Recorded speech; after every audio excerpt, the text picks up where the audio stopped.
मंत्री महोदय. अध्यक्ष महोदय, सन्मान्य सदस्य बाबासाहेब देशमुख साहेबांनी दोन प्रश्न विचारले. त्यातला एका प्रश्नामध्ये विशेषतः कर्नाटकचा भाग असेल किंवा जिथं पलीकडच्या राज्यात असेल तर अशा ठिकाणी सुद्धा पोर्टेबल या सगळ्या मशिनरीचा वापर केला जातो आणि एक अतिशय चुकीच्या पद्धतीची प्रथा म्हणता येणार नाही, एक अतिशय चुकीच्या पद्धतीचं कृत्य केलं जाते.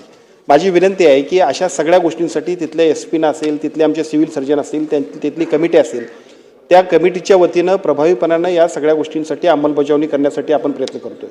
विशेषतः मुलगाच पाहिजे हा जो काय हट्ट आहे, या हट्टापोटी अजून सुद्धा ग्रामीण भागामध्ये या सगळ्या गोष्टींची खूपच पुनरावृत्ती होते असं दिसतंय आणि म्हणूनच आम्ही या कायद्याची प्रभावी अंमलबजावणी करण्यासाठी प्रयत्न करतोय.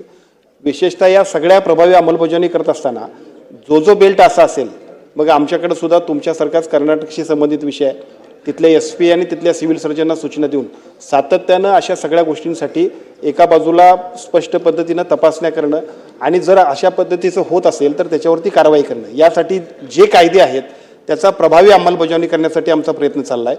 तो अजूनही प्रभावी करण्यासाठी शासन स्तरावरती आम्ही सूचना देऊ. आणि दुसरा विषय आपण सांगितला तो आदरणीय आव्हाड साहेबांनी आता सांगितलं आहे, मला असं वाटतं हा थोडासा लीगल पण विषय आहे, त्याला अधिवेशनाची मर्यादा नका घालू, परंतु सुप्रीम कोर्टाची जर जजमेंट असेल तर निश्चितपणे महाराष्ट्र हे पुरोगामी राज्य आहे, भविष्य काळामध्ये सुद्धा काही चांगले निर्णय घ्यायचे असतील तर त्याच्या दृष्टीने सुरुवात निश्चितपणे आपण करू. सन्मानित मुद्दा. धन्यवाद अध्यक्ष महोदय.